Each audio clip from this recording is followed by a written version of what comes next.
بسم الله الرحمن الرحیم. کتاب الشروط کتاب دی بیان شرطونو کې. شروط جمع د شرط ته شرط دی ته ویل کی چې ما يلزم من نفيه نفي الشيء ولا يلزم من وجوده وجود الشيء. دا هغه شی دی چې لازمیږي د نفي داغه نه نفي دی او شی خو نه لازمیږي د وجود داغه نه وجود دی او شی. مثال په تور باندې او دستانه منظر لپاره شرط دی خو چې او دس نو مونږ کی د نفي دا او داسنه نفي د منظر لازمیږي لیکن د وجود د دې وجود دا شی نه لازمیږي وسو دس په چا کړی کنه خدا دس کول نه مونږ موجودي کې نه څه پورې چې کړي په خپل نه مثلا بخ په او داسي کې لیکن مونږ به نه کړي نو ما يلزم من نفيه نفي الشيء ولا يلزم من وجوده وجود الشيء. دې ته لیکي شرط. دلته شرطونه امام بخاری ذکر کوي چې په اسلام کې په احکام کې په بیعت کې په نکاح کې په بیوع کې وغیرہ باندې کې شرطونه لګول څنګه دي. دا مسله به ان شاء الله زیب باندې تفصیلا امام بخاری ذکر کوي. داغي صورتونه داغي اقسام دا ټول ذکر کوي. قانون پکې عمومي یاد لري. ہر شرط چې کوم دی نو هغه حلال دی، هر شرط چې کوم دی هغه جایز دی الا شرطا حرم حلالا او احل حراما. هر شرط بجایز وی مگر هغه شرط چې پاغي سره یو حرام شی سړی ځان لپاره حلال کی یا یو حلال شی پاغي باندې سړی ځان لپاره حرام کی. چې په کوم شرطونو باندې حلال حرامې ده یا حرام په حلالې ده د شرطونو بجایز نه دا به حرامي او دا به صحیح نه. د دین علاوه کوم شرط چې هغه ولګي دا په یو معاملې کې د کتاب او سنت سره دای څه ټکراو مکراو وغیرہ نو دا به جایز وی. کاغه بیا دو شرطونه کدري شرطونه کار سمري هند باز العلماء ازن علماء وی چې په دې شرطونه کې ځنې قسمه شرطونه چې هغه لګول جایز دي ځنې قسم هغه جایز نه. لکه دا تفصیلا به دا مسله ان شاء الله روز راځي. لکه معاملاتو کې وی هر شرط چې هغه مقتضا د عقد دای تقاضا نه کوي. هر شرط چې عقد دای تقاضا نه کوي د شرط په باطل وی کوي وی کدوې کدري کار سمره. لکه مثال په تور باندې یو سړی د 50 باندې کتاب خرج کړي، کتاب پتا باندې خرڅوم غره په دې شرط باندې ته به نه ګوري یا پتا باندې د پلانې شیخ خرڅومه هوته به ګوري بل چا باندې خرڅې نه وغیرہ. نو دا عقد د تقاضا نه کوي. تا چې کله یو مبيع اپ چا باندې خرڅ کړه او هغه دغه مالک شو نو هغه ته فایده مالی هغه خرڅولم شي وغیرہ. دا د شرط دی چې د عقد تقاضا هغه نه کوي. اوس داسې شرطونه چې عقد دغه تقاضا کوي او څه مخالفت پکې نه خیر دی. لکه مثال په تور باندې رس برای شي یو سړی په چا باندې سورلی خرڅ کی او توج دا سورلی مې باندې خرڅ کړه لیکن زما سبا یو ورځ را سره زه خپل کارونه کوم به تا حواله کما. لکه نبی صلی الله علیه وسلم ته چې جابر ابن عبد الله رضی الله عنه فرمایلی چې دا اوخ په پتا باندې خرڅ کو خوره ز شرط دار جزو په دې باندې مدینه ته ځان رسومه. نبی صلی الله علیه وسلم ته به ټیک ده. نو کوم شرط چې عقد داغه تقاضا نه کوله دا به جایز نه وي. او لکه یا مثال سی ویری کپڑے دا وی تعالی وګڼلې ولې په دې شرط لګړم چې اوندې وینه نو دا څه شرط ده؟ خو غلط شرط ده. نو دا قسم شرطونه لګول په بیوع کې معاملات کې پارس کې دا جایز اغه ندي. ها کوم شرطونه چې عقد دای تقاضا کوي عقد داغي تقاضا کوي یا د عقد سره مخالف نه څه تضاد سنلري دا قسم شرطونه په معاملات کې بیوع کې وغیرہ دا ټول جایز دي. امام بخاری دلته وس عام شرطونه ذکر کوي. باب ما يجوز من الشروط في الاسلام والاحکام والمبايع. باب دی بیان دا هغه څه چې جایز دي د شرطونو په اسلام کې او د احکامو کې په بیعتونو کې. اس پر کی روایتوں نے نقل کی. حدثنا يحيى بن بكير حدثنا الليث عن قيل بن شهاب قال اخبرني عروة بن الزبير انه سمع مروان والمسور بن مخرمة يخبران عن اصحاب رسول الله صلى الله عليه وسلم قال لما كان كاتب سهيل بن عمرو يومئذ. دا حدیبی واقع ذکر کړي. دا مروان او مسور ابن مخرمه دي دواړو خبر ورکړي د اصحاب د نبی صلی الله علیه وسلم نه. مروان خو چون کې صحابي نه د مسور ابن مخرمه صحابي دی، خدا کشر صحابي دی ذکر صحابو نقل کړي. دا اصحابو نقل کړي. نو قال ویلی دی پکې او صحابي چې لما كاتب سهيل بن عمرو هر کلا چې لیکلو کو سهيل ابن عمر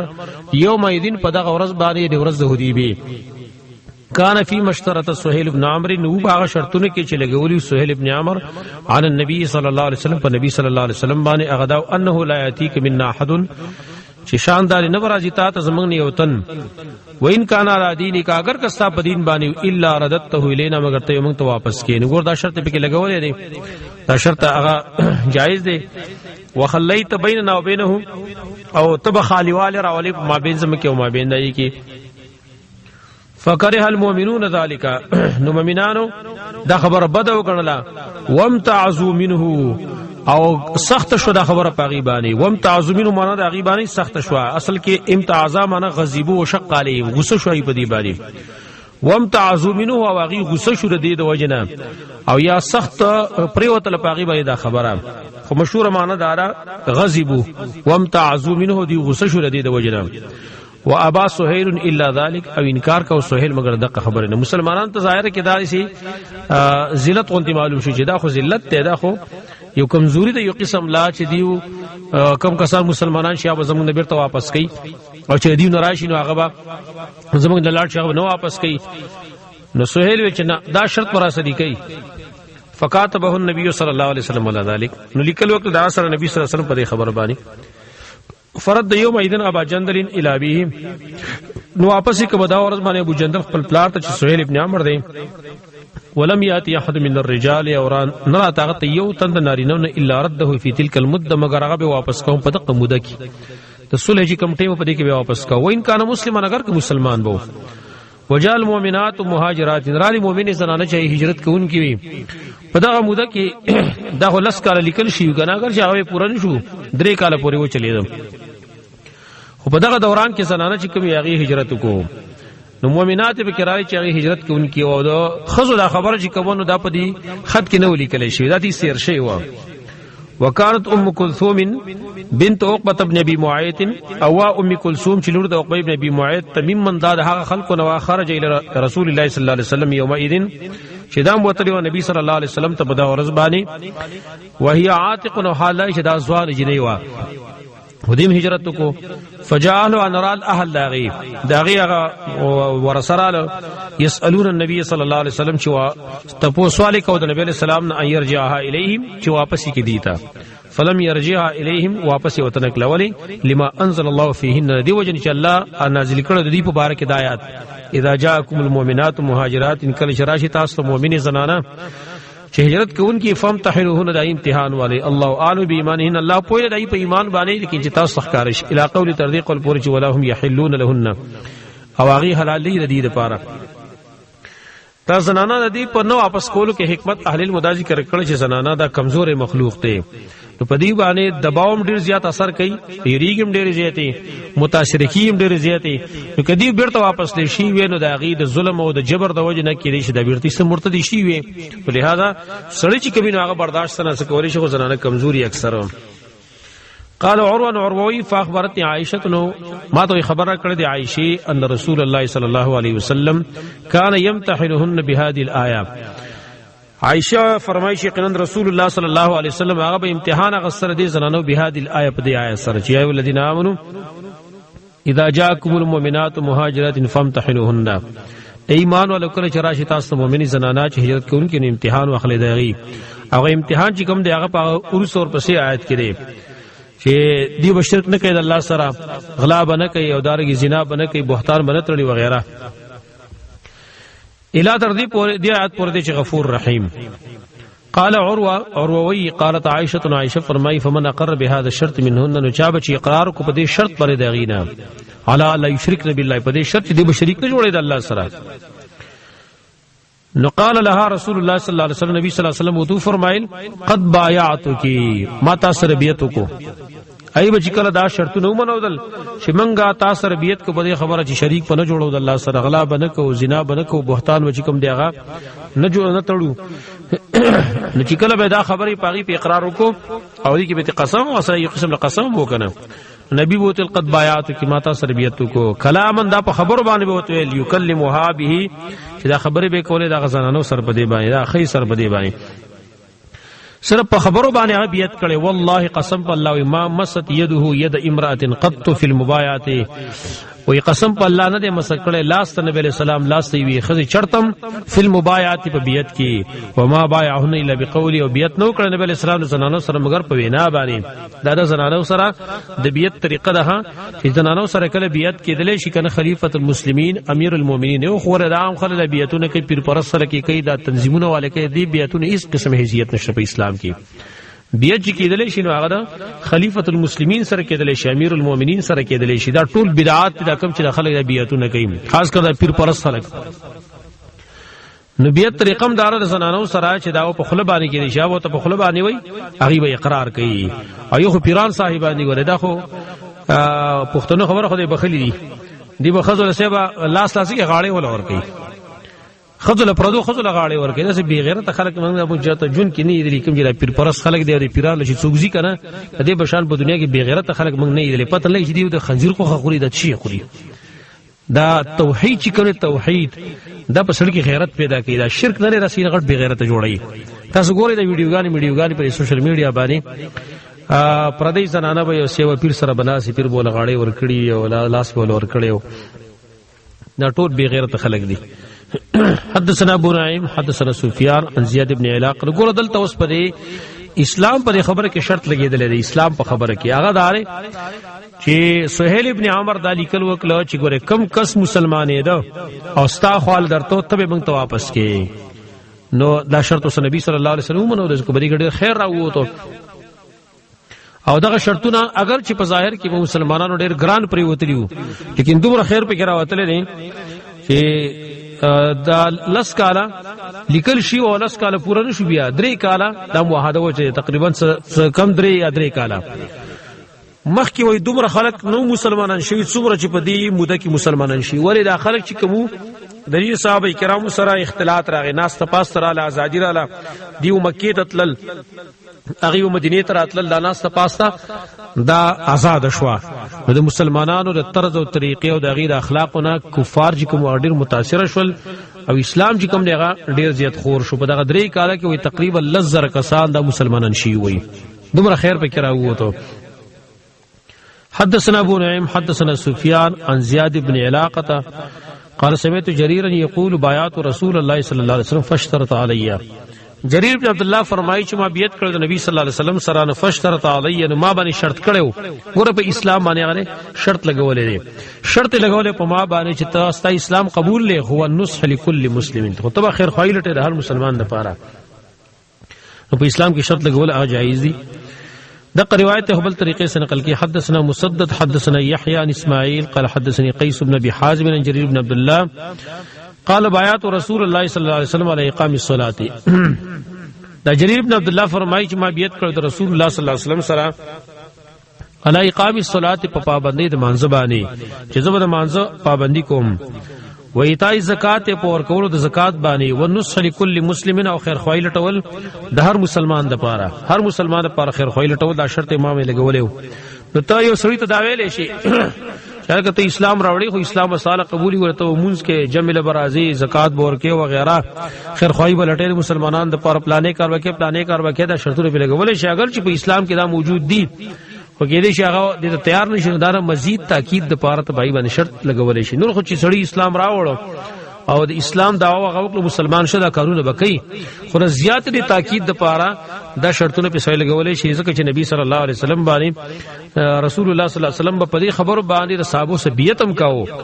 حالر چې سړی مسلمان شو په خپل بدا کارونه کوي ادا خبره به مني لیکن زیادت تاکید د پاره نبی صلی الله علیه وسلم بیعتونه کړی دي باب اذا باع نخلا قد ابرت باب دې باندې خبره کې چې کلا سړی خرڅ کی او کجوره واغه قلمی شي وي په معاملات کې و شرطونه ذکر کړي په معاملات کې یو معامله اغا د کجورو د میوجات چې کوم نی د میوادار بوټي دای د خرڅول خبره ده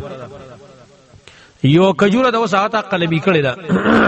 د دوه قسمه میوي کنه یو قلمی او بل غیر قلمی ده قلمی چې هغه میوه مزداري او ډیرم کوي یو میوه سره قلمی شوی ده نو چونکه په دې قلم کې دا بای چې کوم نه د پکې تصرف کړي دی او د پکې مهنت او خواري کړي دا نو دا زیادت خواري ده لہذا وسو کچرته مشتری دا شرط نو لګولې دا میوه به د بای وی ورې اس پدې کې حدیث نقل کې حدثنا عبد الله ابن يوسف اخبرنا مالك النافع عن عبد الله بن عمر رضي الله عنه ان رسول الله صلى الله عليه وسلم قال من باع نخلا نبی صلی الله علیه وسلم فرمایي چا چې خرڅ کړي و کجورا قد ابرت یقینا هغه قلمی کلی شی و تعبیر ویل کی قلمی کول تلقیح چې وته ویل کېدل شي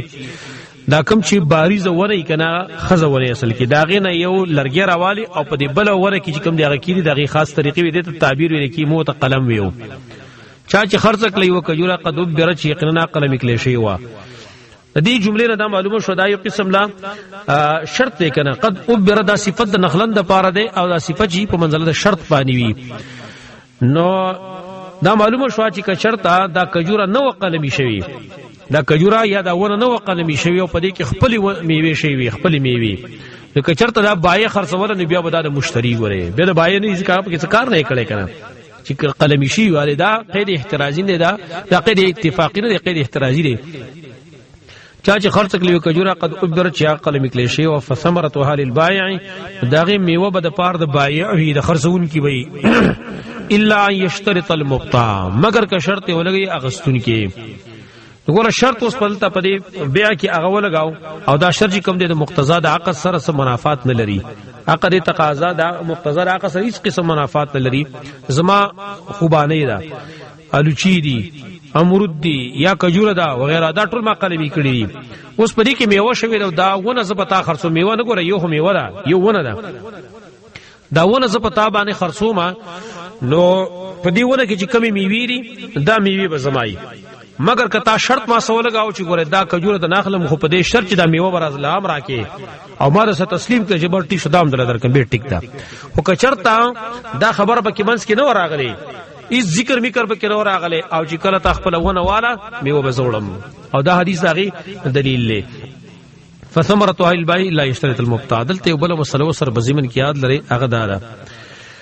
رسول الله صلی الله علیه وسلم من کړه د مخی کتاب البيوع کی ترشیو نه رسول الله صلی الله علیه وسلم ان بيع الثمره حتى يبدو صلاحها نبی صلی الله علیه وسلم من کړه د خرڅولو د میوې نه مگر کچرته پای کی پوخوار اخکار شي وی دایخ کا په خالق کارشین به خرڅول اجازه لیکن شنه میوه دا خرڅول ناروا دي کنه لیکن دا یو صورت داغه نه خاص ته وسو هغه دار چې کله ته ونه غونډه خرڅه او پدې کې میوه نو کاغه شنه کو په خلا دلته په حدیث کې خدا قید نه لګولې چې فثمرتها دای بکندې ویل چې په میوه نه مطلق میوه ویل دا باید پاره مگر که شرط لګی دا مبتاع نو شنه میوه دا خرڅول مستقلا دا ناروا دي لیکن چې کله ته ونه خرڅې نو بیا جایز دي دای وقاعده کولی دا چې يجوز طبعا ما لا يجوز استقلالا دا په فقه کې قاعده اصول فقه کې دا او القواعد الفقهيه کې يجوز طبعا ما لا يجوز استقلالا یو شی مستقل ځان خرڅول جایز دی لیکن بل په تابعداري کې خرڅول جایز دی نو دا آشنا میوه خرڅول ځان له مستقل په چای نشي خرڅولې په میوه کې خرڅول جایز دی حدیث کې بدر راغلی لیکن کته غونډه ونه خرڅه او دی ونی سره ټلوي دا میوه نه به خرڅول جایز دی دا حدیث په دلیل له فثمرته اهل البيع الا ان يشترط المبتاع مگر کچرتا شرط لګاو دی اغستون کې نو اغستون کې شرط لګاو ناجایز ده د قشانت بیا د غلام مثلا د غلام کې د قشان قاعده را چی یو غلام دی مثال په تور باندې دا څو خرڅه او دی غلام سره څه پیسې میسي ور سره دینو دا پیسې بر دی مالک وي مگر کدی اغستون کې شرط لګاو چې دا غلام د ناغلم خو په دې شرط باندې چې دا پیسې ور سره هم راکې نو دا جایز ده د قشانت د دې په موږ باندې په دې باندې چې قیاس کې نور معاملات هم داسي دي نور معاملات هغه داسي دي مثال په تور باندې کوړ دی او کور چې کوم دی هغه ته خرڅه بچا باندې اوس په کور کې چې کوم دی الټی میټر لګیدل دی کنه د بیلې د پاره وغیرہ او دا بیټر چې کوم دا خو خپل تصرف وکړه دا د کور دا زیاتی اشیاء نه دی کنه دا د کور یو قسم له جز نه دی نو وسو کدا میټر چې کوم دی دا میټر دا ستا دی لیکن کدی هغه سن کې قید ولګاو چې ګوره دا کوړ د ناخلم خو په دې شرط باندې ګوره دا میټر بل آرام وسره کې نبی به دا میټر چې کوم دی هغه ول ورکول شي او قانون هغه ستا دی کوم شی چې خپل استاد زیاتی دغه ذاتی دی هغه دې ته سارول شي ها کاغذ باندې شرط ولګاو کته وسره ومنو نه به جایز ده دا معلومیږي اور پسې باب کې به بل مسله ذکر کوي بیوع کې نور شرطونه لګول څنګه دی پوره تفصیل به